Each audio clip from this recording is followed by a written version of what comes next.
Ndabasuhuje nanone kandi mbifuriza amahoro, imigisha Imana itanga. Izina ry'Imana rihabwe icyubahiro. Reka dushime Imana yuko yabanye natwe, none turagarutse kandi tugarutse tuje nanone kuganira twungurana ibitekerezo ku bijyanye n'ubuzima bwacu. Rero udafite ubuzima nta kintu wageraho. Ubu ngubu bari kwa muganga, imishinga iba yahagaze, ariko ni byiza yuko twirinda kugira ngo tugire amagara mazima. Tampirase Minisitiri n'ubundi niyo mukurikiraho izi nama zijyanye n'ubuzima. Rero turi musanganyamatsiko n'ubundi ivuga ngo ibiribwa nk'imiti. Se wari uzi yuko ibimera Imana yabihaye imbaraga ishobora kutubeshaho kandi ishobora kutuvura, kandi tukabikoramo n'intungamubiri zitunga imibiri yacu? Ibi bintu rero biratangaje. Mbere yuko tujya mu nsanganyamatsiko ivuga ngo n'ubundi ibiribwa nk'imiti, reka tubanze dusenge. Turagushimiye Mwami Imana yacu, tugushimiye ko wemeye yuko nanone tugaruka hano. Wari ubizi ko turi buze, none dore tuje kuganira uburyo twagira amagara mazima, bitiremo igikwiriye, kandi natwe dushoboze guhitamo igikwiriye. Tubigusabye twizeye mu izina rya Yesu, amen. Ibiribwa nk'imiti. Imana rero nta kintu yigeze twima. Imana ntacyo yari yarimye umuntu. Ibyangombwa byose nkenerwa Imana yari yarabitanze kugira ngo umuntu abashe kugira ubuzima bwiza kandi abashe kubaho neza. Ariko uko icyaha cyagiye kiganza mu isi, byagiye bituma abantu batatira iby'Imana yabahaye, bituma bagira icyo bita umuze mu mibiri yabo. Rero ni ahacu kugira ngo tubashe kwirinda kandi tubashe gukoresha, tumenye ibyo dukwiriye kwirinda n'ibyo dukwiriye kurya cyangwa se kunywa. Hano tugiye kureba iyi foto iriho yanditseho ngo vaginal dryness care. Vaginal dryness care, hari ibintu abantu bakora imibiri yabo ikagira ibibazo ariko batabizi. Hari ibintu byo kwirindwa, hari n'ibintu dukwiye kwitaho mu buzima bwacu bwa buri munsi mu buryo bwo kurya ibyo kurya nk'imiti. Rero hano hari amafoto abiri, hano murimo murabona ifoto hano iri hano. Hari ibintu dukwiriye kwirinda buriya kugira ngo abashakanye babashe kubaho neza barangura amabanga y'abubatse, nuko ibyo bakora bibasha kugenza gute, bibasha kumva bibanejeje bikabaryohera. Hari igihe rero umubiri iyo umuntu arwaye, cyangwa se umubiri warajemo ibibazo, cyangwa se umubiri warasenyutse bitewe n'ibintu umuntu yagiye akoresha mu bihe bitandukanye, yaba inzoga cyangwa imirire, bishobora kuzana ibibazo mu mubiri. Bikaba ngombwa yuko ibyo bituma ingo zisenyuka. Ariko hano bituruka ku kutirinda. Ariko twebwe mu nsanganyamatsiko yacu ivuga ngo ibiribwa nk'imiti, Imana yahaye umuntu ibyangombwa nkenerwa ku buryo ibizi neza yuko ibyo bintu bizamufasha mu buryo bwo gutuma umubiri wiwe ukora neza. Hano vaginal dryness care, hano hari ibyo kurya umuntu akwiye kwirinda, turabibona hano kuri iyi foto. Ibyo kurya n'ibyo kunywa abantu bakwiriye kwirinda, cyane cyane abadamu, kandi ibi bintu nibyo abantu bakunda cyane kurenza ibindi, ariko bisenya imibiri yabo mu buryo batazi. Hari ibiribwa turya tukaba tumeze nk'abafite inyundo zirimo zikubita impyiko, zirimo zikubita ibihaha, zikubita umutima, nk'umuntu ufite inyundo irimo ikubita umutima, nyine iwukubita, iwuhonda, iwusenya. Ari ibiribwa wariye gusa, cyangwa se ari ibinyobwa wanyweye. Nibyo tugiye kureba rero uyu mwanya, kandi ibi ni ibintu by'ingenzi ku bakobwa n'abadamu. Hari agafoto kari hano kanditseho ngo food to avoid, ibintu bikwiriye kwirinda. Food to avoid, hano turahabona amacupa abiri. Aya macupa abiri likeri cyangwa se ibyo kunywa by'inzoga zikaze nk'ama energy n'ibindi. Ibi bintu bisenya umubiri cyane.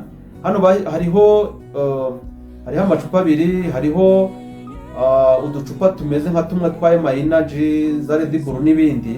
Ibi byo kunywa rero kuri aka gafoto cyangwa se kuri aka video murabona yuko hariho abagabo harimo abarimo bayora igitiyo bajugunyaho umwanda. Murimo kubibona yuko barimo bafata igitiyo bajugunyaho umwanda. Rero umuntu ukoresha izi likeri nukoresha ibingibi, iyo urimo bikoresha n'ibingibi urimo ukora, bumeze nk'aba bantu barimo bayora igitiyo bayora umwanda bajugunya hehe.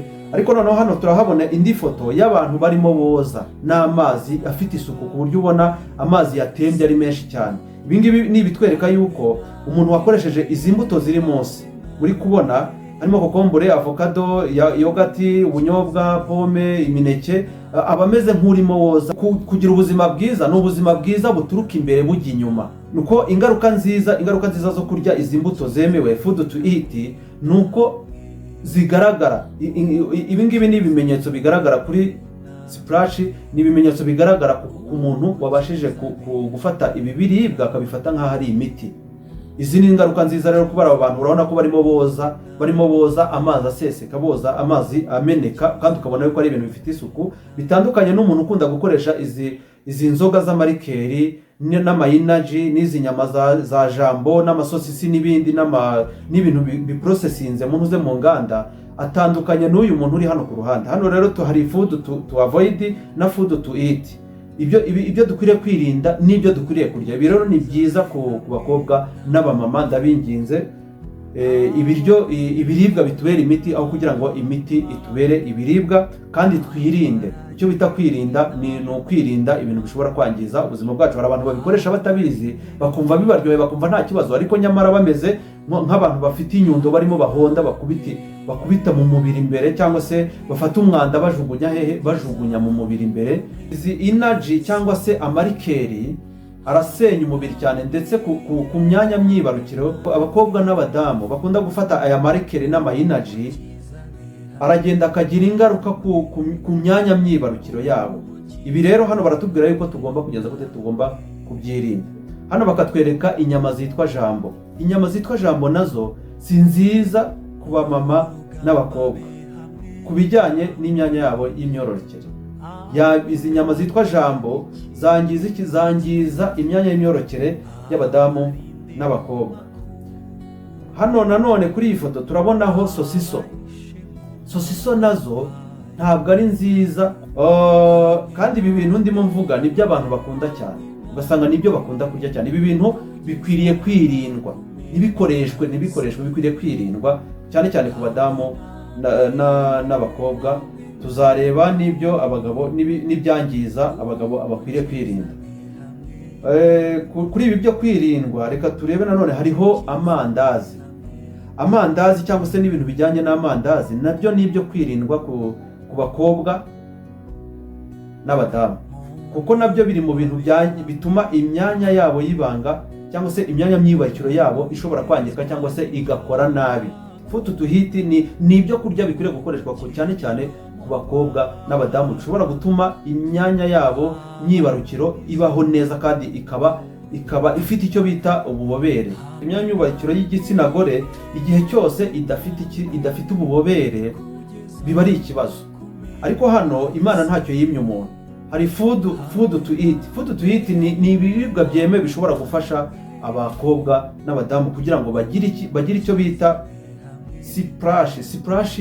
splash ni ukugenza gute? Nuko splash ni nko kugira ububobere bwinshi. Yego.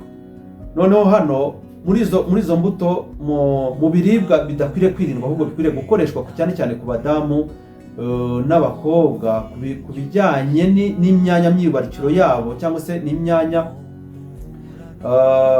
y'uburumbuke bwabo, bikwiriye gukoreshwa. Harimo avoka, harimo kokombure, harimo inkeri cyangwa se yawurute irimo inkeri, cyangwa se yogati irimo inkeri, yawurute irimo inkeri. Ikindi abakobwa n'abamama bagomba gukoresha cyane kugira ngo babashe kugira icyo bita splash cyangwa se kugira ububobere bwinshi ni ubunyobwa natsi. Ubunyobwa nabwo bushobora gufasha abakobwa n'abamama kugira ngo imyanya myibarukiro yabo ihore ifite icyo bita splash. Noneho izindi mbuto bagomba gukoresha, ikindi bagomba gukoresha ni pome y'umutuku cyangwa se pome y'icyatsi kibisi, ishobora gufasha ku bakobwa n'abadamu mu bijyanye no kugira splash. Ikindi abakobwa n'abadamu bagomba gukoresha kandi n'abagabo bagikoresha ni imineke cyangwa se goromisheri cyangwa se poyo n'ibindi. Imineke irafasha cyane mu kugira splash cyangwa se kugira ububobere bwinshi. Ibi ngibi ni food to eat zikwiriye kwibandwaho cyane, ntago kwibandwaho cyane ku bakobwa n'abadamu, kandi bigafasha imyanya myibarukiro yabo guhora ihehereye cyangwa se kugira splash.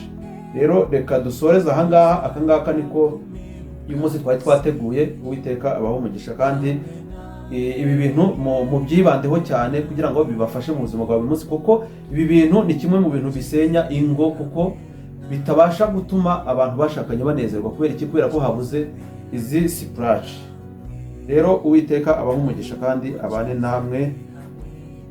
Reka dusoze iyi nsanganyamatsiko yacu ivuga ngo ibiribwa nk'imiti, kuko Imana ntacyo yatwimye, yabiduhaye byose kugira ngo bitugirire umumaro mu mubiri wacu wose. Kandi bibutsa yuko mu buryo bwo gukoresha ibiribwa nk'imiti bitugirira umumaro biva imbere bijya inyuma, ntabwo bitugirira umumaro biva inyuma bijya imbere. Biva mu mubiri imbere, ni ukuvuga ngo amagara aramirwa ntamerwa, amagara barayarya ntago amera. Niyo mpamvu rero dukwiriye kwibanda kuri iyi mbaraga Imana yaduhereye mu bimera, kuko ibi biribwa ni imiti igomba kutuvura, kandi harimo n'intungamubiri zishobora kugenza gute, zishobora kudutunga mu buzima bwa buri munsi, tukagira amagara meza. Kuko amagara meza umuntu atayafite, amagara meza niho ibindi byose byuririraho bitangirira. Iyo umuntu adafite amagara meza ntabwo aba abayeho neza, kandi ntashobora kubaho neza. Uwiteka abahe umugisha kandi abahire. Dusoze dusenga. Turagushima Mwami Imana yacu, tugushimiye ko nta kintu watwimye, ahubwo waduhaye byose kugira ngo bibashe kudufasha mu buzima bwa buri munsi. Turagusabye Uwiteka ukomeze kuduha umugisha wawe. Umuntu wakurikiye iyi video, umuhe umugisha wawe, kandi twese tukugireho umugisha ku bwa Yesu Kristo Umwami wacu. Amen.